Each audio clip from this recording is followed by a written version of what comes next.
ताज्या बातम्यांसाठी महान करेला सबस्क्राइब करा आणि बेल आयकॉनला क्लिक करा। कुरुंदवाडा शिवराज्याभिषेक दिनी शिवतीर्थ स्मारकाचे काम रखडल्याप्रश्नी धर्मवीर छत्रपती श्री संभाजी महाराज बलिदान मास समितीकडून एक दिवसीय लाक्षणिक उपोषण नगर परिषद प्रशासनाविरोधात शिवप्रेमींमधून संताप।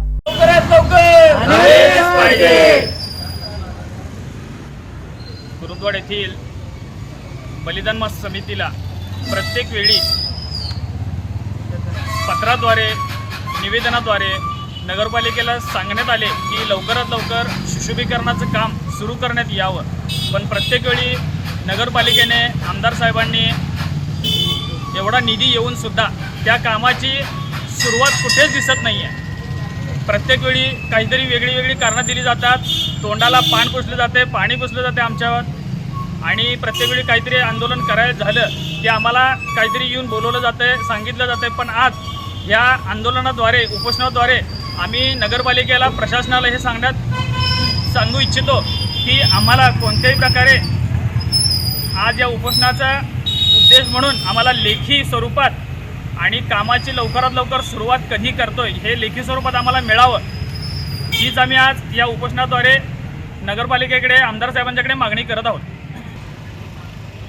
धर्मवीर छत्रपती संभाजी महाराज बलिदान मास समितीकडून शिव राज्याभिषेक सोहळ्याचं औचित्य साधून कुरुंदवाड येथील शिवतीर्थाचा जो सुशोभीकरणाचा घाट घातला आहे तो आज तागायत पूर्ण करण्यात प्रशासन अपयशी आहे, आणि ह्या अपयशाला जागा करण्यासाठी आणि प्रशासनाला जागा करण्यासाठी आणि आमदारांना खासदारांना जाग आणण्यासाठी आजचं लक्षणीय उपोषण आम्ही करत आहोत।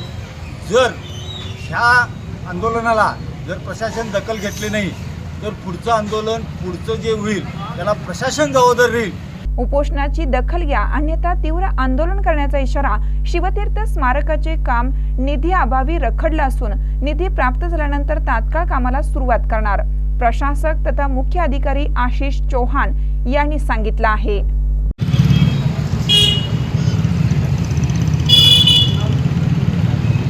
छत्रपती शिवाजी महाराजांच्या पुतळ्याच्या सुशोभीकरणासाठी 1 कोटी निधी वैशिष्ट्यपूर्णमधनं आपल्याला प्राप्त झालेला होता।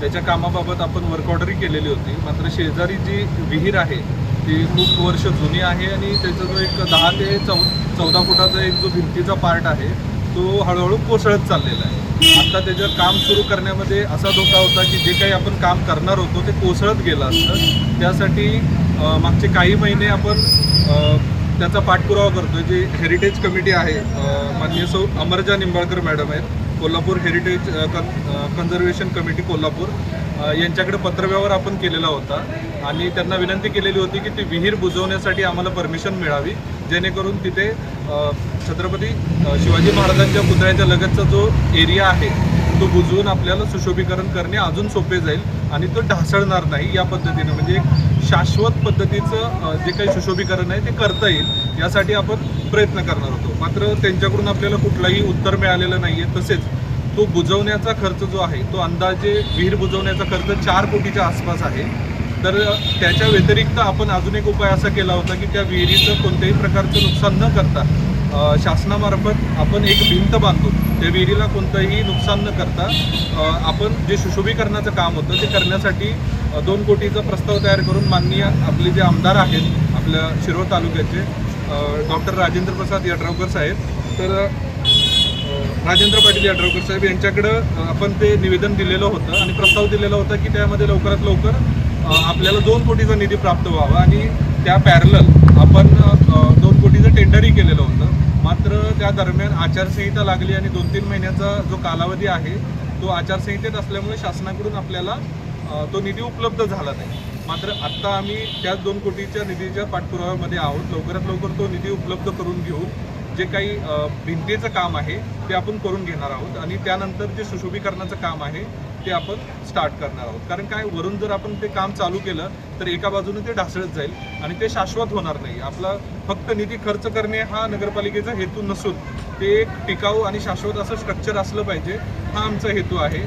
त्यासाठी आम्ही तो अतिरिक्त निधीची मागणी शासनाकडे करत आहोत माननीय आमदार साहेबांकडून। तर लवकरात लवकर हा निधी आम्ही प्राप्त करून तो कामाचा जो पार्ट आहे तो कंप्लीट करून आम्ही पुढील सुशोभीकरणासाठी प्रयत्न करणार आहोत। तसेच जे मागची जी जागा आहे ते मागच्या जागेचं भूसंपादनाचे जे काही पैसे आहेत आम्ही कलेक्टर ऑफिसकडे भरणा केलेला आहे आणि त्यांच्याकडून लवकरात लवकर त्याचं जे ॲक्विजिशन आहे ते कलेक्टर ऑफिस मार्फत होतं आणि भूसंपादन करण्यासाठी आमचा तिथेही पाठपुरावा चालू आहे. तर या दोन गोष्टींची पूर्तता होताच त्याला लवकरात लवकर कामाला सुरुवात करण्यात येईल. तरी माझी सर्वांना विनंती आहे की आपला सर्वांचा हेतू हे काम पूर्ण व्हावं हाच आहे. तरी आपण सर्वांच्या माध्यमातून हे लवकरात लवकर निधी प्राप्त करून घेऊन ते भिंतीचं काम करून सुशोभीकरणाचं काम जे आहे ते आपण मार्गी लावू. तरी माझी विनंती आहे आपल्या सर्वांना की आपलं जे आजचं जे काही उपोषणाचं जो एक लाक्षणिक उपोषणाचा आपला जो एक कार्यक्रम आहे तो आपण स्थगित करावा आणि नगरपालिकेला सहकार्य करावं अशी एक माझी विनंती आहे. धन्यवाद.